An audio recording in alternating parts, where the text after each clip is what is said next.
KISS. Keep it simple, stupid. If your goal is to have enough money to retire comfortably, the strategy is extremely simple, although the more money you make in your career, the better it is, and the easier it is.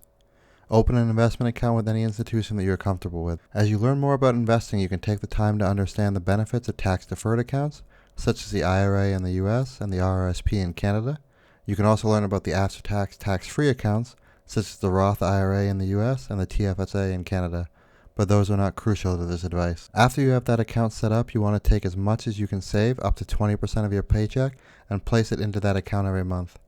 This does not include money you will need in the short term, such as your emergency fund or down payments on a house or a car. From there, all you want to do is purchase a simple global markets all equity ETF if you are under 50, and a global market ETF with an asset allocation you're more comfortable with if you are over 50. If you're under 50, you'll want to look at VT if you're American, and either XEQT or VEQT if you're Canadian.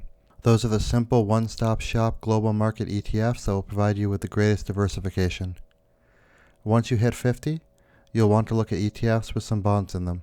Some examples are VGRO in Canada and AOA in the US, which are 80% equities and 20% bonds, or VBAL in Canada and AOR in the US, which are 60% equities and 40% bonds. As you approach retirement, the traditional thought process is to approach investing more cautiously, and bonds tend to be lower risk but lower reward.